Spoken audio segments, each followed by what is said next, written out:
I came across this today, and now it's an ongoing thing on the internet.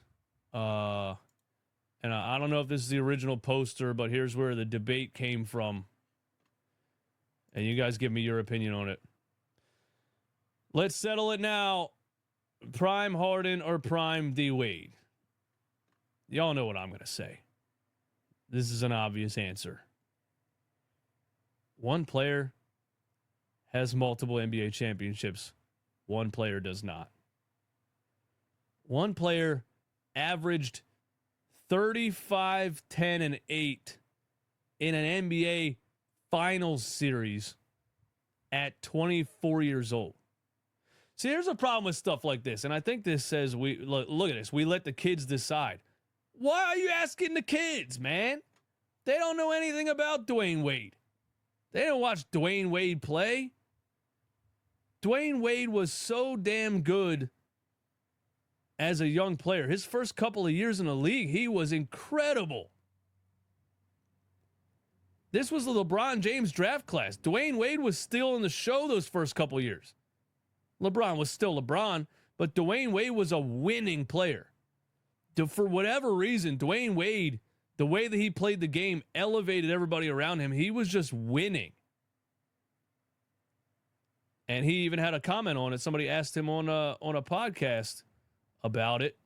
And he said, I could have had more stats if I wasn't as interested in winning. But 35, 10, and 8 in NBA Finals series to win a ring at 24 years old. I mean, come on. Yes, James Harden had an amazing run where he finished, had a 36 point per game season, which is insane, right? And he was unstoppable for a couple of years in Houston as an offensive one-on-one threat. And is as good as he is passing the ball, it was really hard to stop because you couldn't guard him. And if you brought a double, he was hitting the open man all the time. That's why he was a triple-double machine. 50-point triple-doubles, 60-point triple-doubles. Does James Harden still have the only 60-point triple-double in history? Like, I'm not taking anything away from what James Harden was doing in those years. It was insane. A lot of it was getting to the free throw line. They were calling a lot more obvious foul baiting stuff at that time than they are now. Now the sweep through is called on the floor and things like that. There was a lot of arm hooking and sweep throughs and all those types of things, and throwing the ball up and screaming and getting foul called. There was a lot of foul baiting. I'm not going to say there wasn't. But I don't want to take away from what James Harden was doing offensively. I watched it with my own eyes many, many times. He was completely unstoppable. I remember one time he had a 50-point triple-double against the Sixers, and Dario Saric was guarding him in the fourth quarter for some reason, like 3 possessions in a row, and the third time, Dario just threw his hands up. He's like, I don't know, bro. I step back. He hits it, He's unstoppable. But there's a difference between a player that elevates a team to an NBA championship and a player that has a lot of awesome individual stats.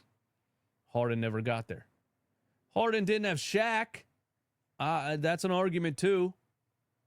But it's not like Shaq was in his prime when he was in Miami. He was in his 30s.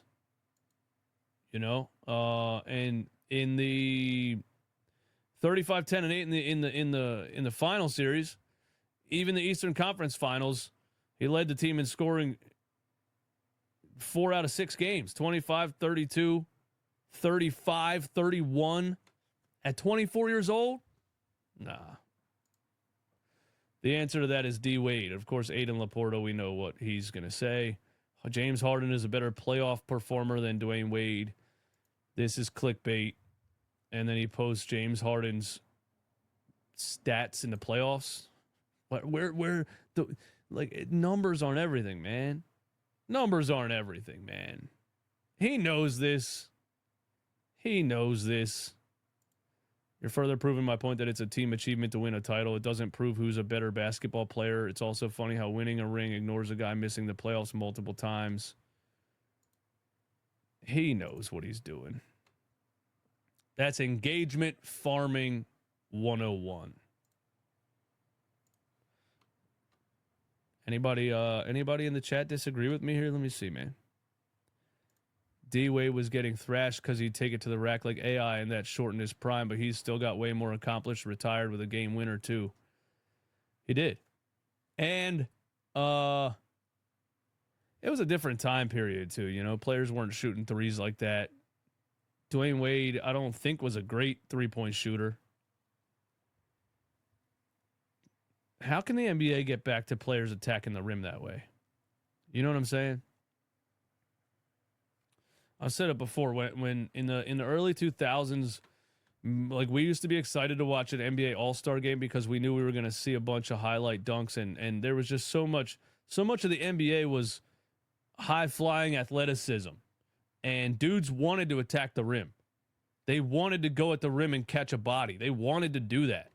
You know, Vince Carter, Tracy McGrady, all those guys. They wanted to do that. It wasn't about this, like, stepping back and shooting 15 threes a game. It was like it was, and I know shooting more threes is more efficient or whatever analytically, but I don't even think it was about the numbers or the efficiency. I think players just did it like that. I don't want to say players had more pride, but it felt like bragging rights mattered more back then.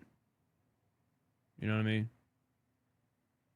And then players started to manipulate the rules a little bit, figure out, hey, if I just instead of dunking on somebody, if I just get up under his arm a little bit, you know, and hook him like this, then it's technically a foul because I'm throwing the ball at the rim, so I get free throws out of it, you know. The game's not the same. It'll get back to it, though. I think everything is a balance, and everything comes in waves, and everything comes full circle, but nah. You can't put Harden over Wade, not without winning. Wade played better defense as well, one of the best shot blocking shooting guards of all time. Bang! Yeah, that's a big part of it, too, that I didn't even bring up. Harden was known basically his whole career for not playing defense at all. Yeah. Miami and Golden State screwed things up small ball in the 2010s. What do you think it's going to get back to being physical? I see a lot of these college games I'm watching in the tournament are physical. You know what I mean? A lot of these college games, the team with the more size down low are winning the games. I think Duke's going to have a big problem with Houston. I think Houston has a lot of size that they're going to, and Duke has a lot of size too. It's going to be a fun game to watch.